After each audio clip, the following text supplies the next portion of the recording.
Nesse belíssimo evangelho de hoje, nessa narrativa onde mais uma vez os fariseus entram em cena para tentar pegar Jesus em alguma palavra. Aliás, isso é muito sério.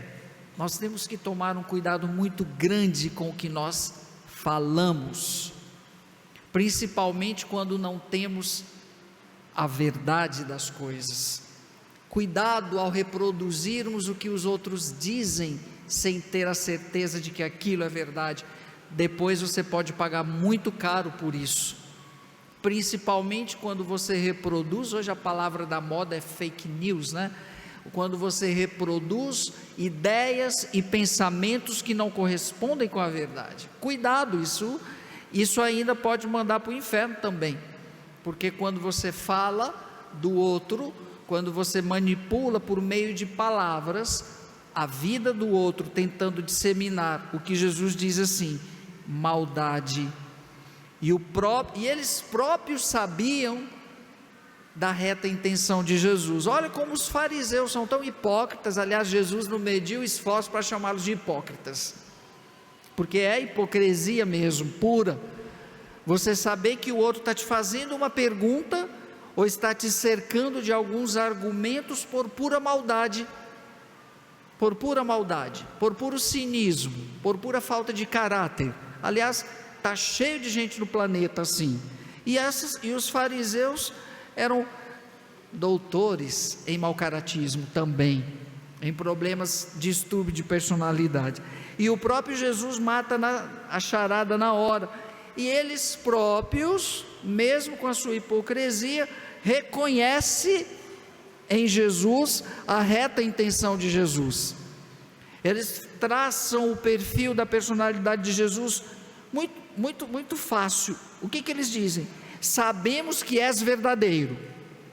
Veja bem, um hipócrita que estava ali para tentar alguma maldade contra Jesus, já tinha traçado o perfil de Jesus. Por isso que ia ficar difícil. É difícil você enganar quem é da verdade.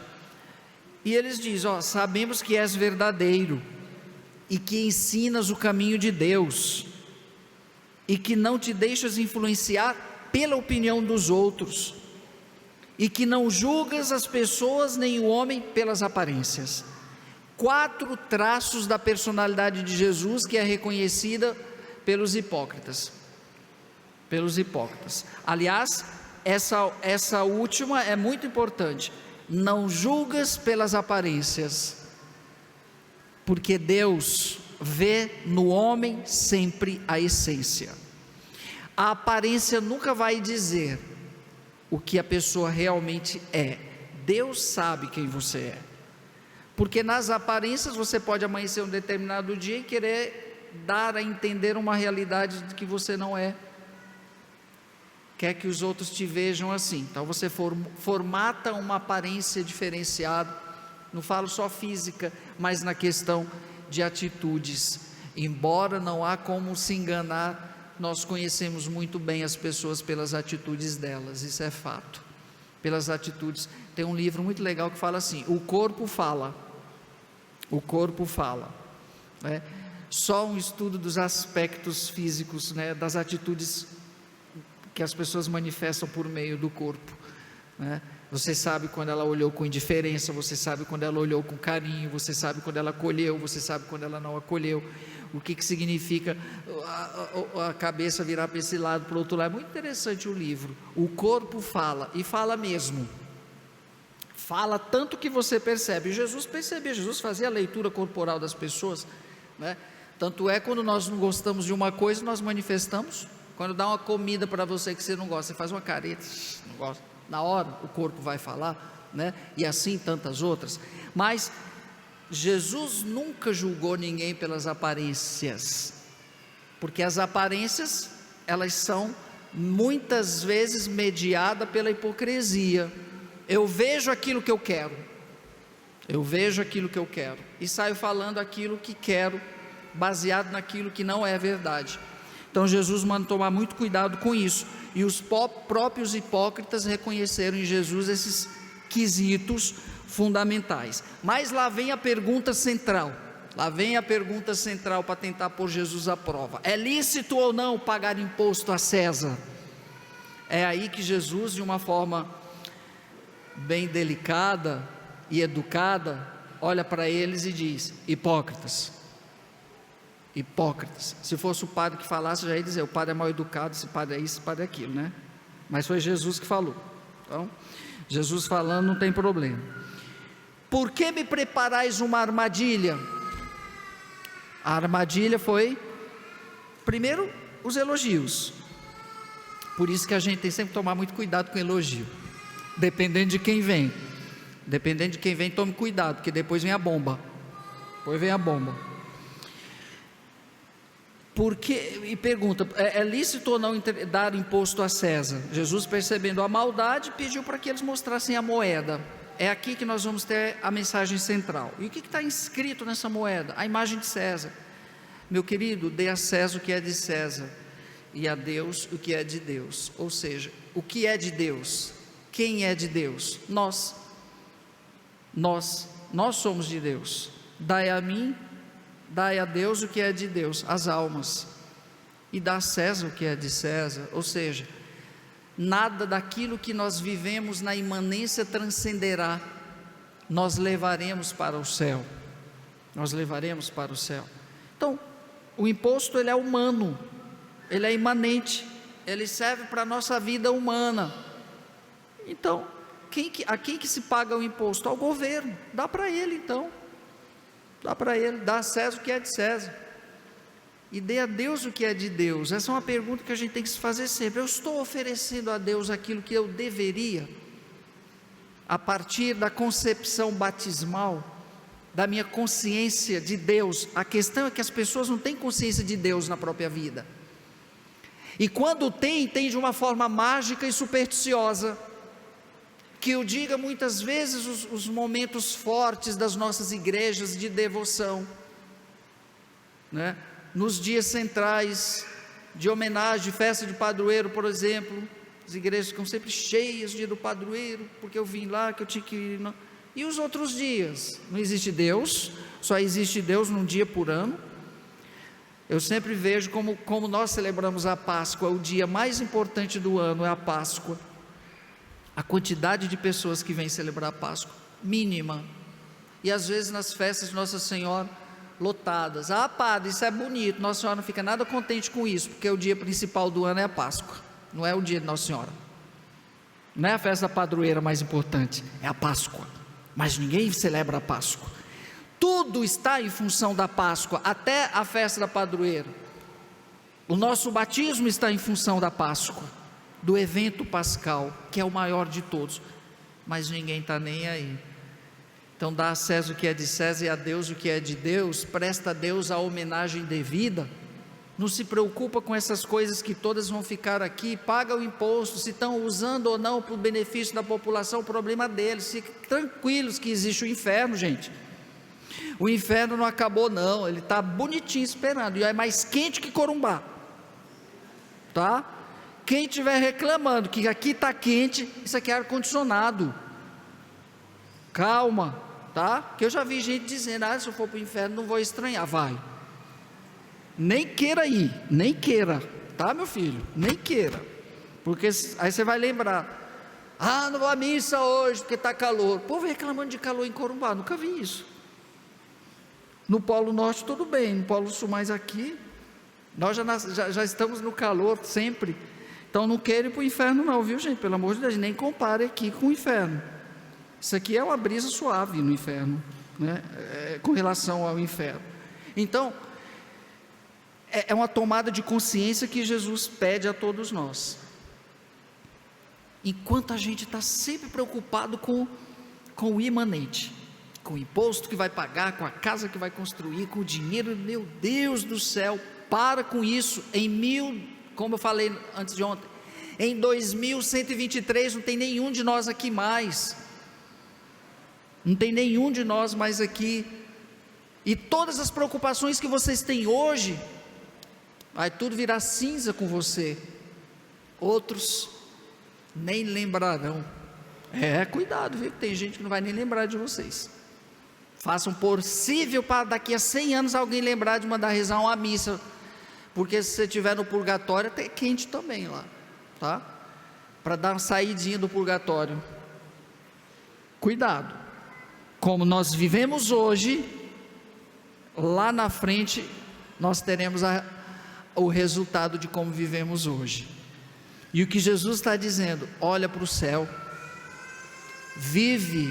viva a sua única vida que você tem, viva para Deus. Viver para Deus não significa que eu tenho que deixar de viver no mundo, não é isso, gente. As pessoas têm uma ideia muito errada das coisas. Agora para ir para a igreja eu vou deixar de fazer isso. Não, dá para fazer as duas coisas muito bem, depende da intenção com que eu faço. Com a intenção com que eu faço, eu não vou deixar de viver a minha vida aqui. Por quê? Porque só é ela que eu tenho. E tem coisas que na vida são para serem vividas mesmo, com reta intenção, com prudência e com o olhar voltado para Deus, sempre. O problema é que ninguém está com os olhos voltados para Deus, está com os olhos voltados para aquilo, para o teu egoísmo, para aquilo que você quer ter, porque as pessoas pensam que ser é ter, e não é. Vou repetir uma frase que eu sempre falo: ninguém tem nada, que todo mundo pensa que tem, ninguém tem nada. Tudo que nós pensamos ter é apenas emprestado. Daqui a pouco vai ser cobrado de nós, ou vai ser pedido de volta com a tua vida. Então, meus amigos, a chamada de atenção hoje é essa, de vermos como na nossa vida nós estamos vivendo, se está ou não, se estamos ou não voltados para o céu.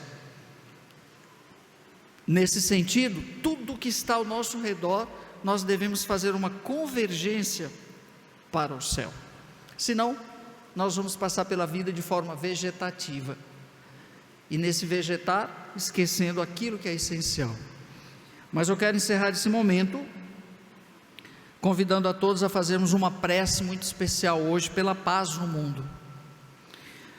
Eu pensava, mas eu me enganei, eu pensava que depois da pandemia, daquele momento de dor e sofrimento que a humanidade passou, que nós passamos, que não poderíamos nem estar aqui, nessa quantidade imensa de gente na missa, eu pensava que as pessoas se tornariam melhores, refletiriam a própria vida, a partir daquilo que elas foram privadas de fazer, que pelo menos elas tivessem pensado no ser humano que elas, com aquela parada, né? Não. E nós vemos hoje um resultado completamente oposto. Para começar, o que teve de índice de separação, de divórcios, chegou para a gente uma estatística, o que teve casal que se separaram porque não sabiam mais conviver, não se conheciam mais, porque é assim, né? Chega um tempo que quanto mais fora de casa melhor, e de repente tiveram que estar junto, ninguém suportava mais, a mulher não suportava mais o marido dentro de casa, e vice-versa, era uma confusão. Ou seja, muitos divórcios, os irmãos não sabiam mais conviver, surgiram outros tipos de violência dentro das famílias. Por quê? Porque as pessoas não sabiam mais conviver. E por que não sabiam conviver? Porque não tinha isso que São Paulo falou na carta aos Tessalonicenses: graça e paz. Graça e paz as pessoas não têm mais, nem a graça de Deus que dá a paz, que é uma atitude de dentro para fora. Aí o mundo também está na guerra. Por quê? Porque é fruto da ausência da graça e da paz que vem de Deus. O mundo sempre esperou o Messias para restabelecer a paz. O Messias veio, ninguém reconheceu o Messias. Por quê? Porque não reconheceu a graça e a paz que já estava dentro de si e que precisava apenas ser fortalecida pelo próprio reconhecimento do Cristo. E até hoje as pessoas continuam em guerra. Então, meus irmãos, vamos pedir a Nossa Senhora dos Remédios no dia de hoje, que esse sonho de paz, que já dá origem, desde Abraão, passando por Isaac, Jacó e chegando até nós nos tempos de hoje, e tudo depende da gente. Tudo depende da gente, mas a gente não faz. O bicho difícil ser humano. Os animaizinhos respeitam o ecossistema, tranquilo, nós não respeitamos. Nós matamos, nós destruímos, nós matamos a paz do outro, nós matamos a alegria do outro com a nossa inveja, com o nosso rancor, com a nossa maldade. Cuidado, meu Deus do céu, só vive uma vez, gente, não perca tempo não, ninguém vai viver a segunda não. Mas Jesus veio, nos mostrou, nos ensinou. O que falta ainda, pelo amor de Deus, para a gente reconhecer isso? O que falta?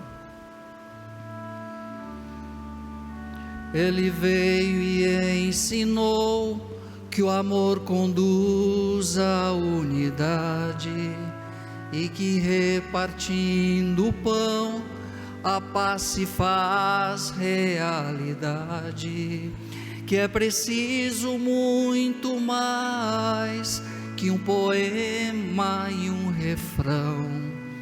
É preciso que o homem abra o seu coração.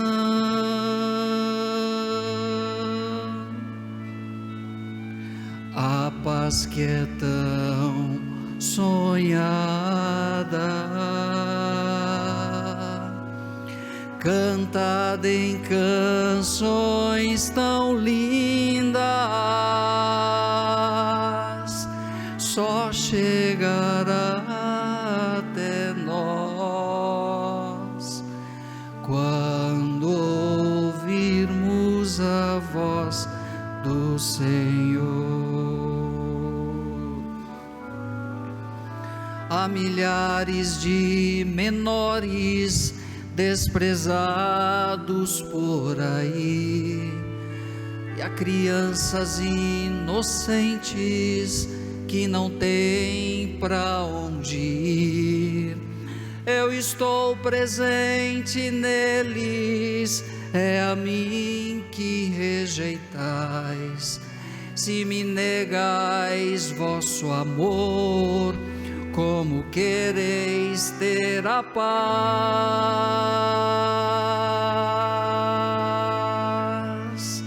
A paz que é tão sonhada,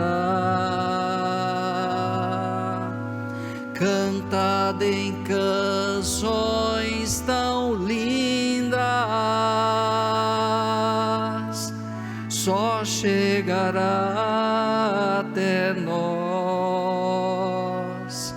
quando ouvirmos a voz do Senhor. Se hoje fabricais bombas, muitas armas e canhões, tanto mais duros e frios serão vossos corações. Mas é tempo de mudança, de voltar para o Senhor e de se encantar com a vida, que mais forte é o amor.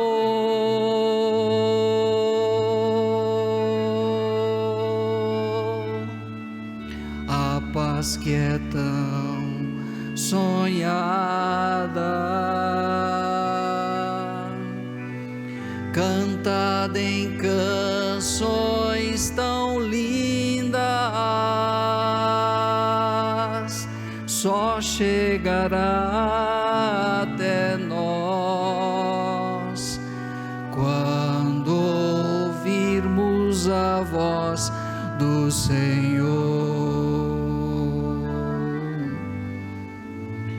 A paz que é tão sonhada,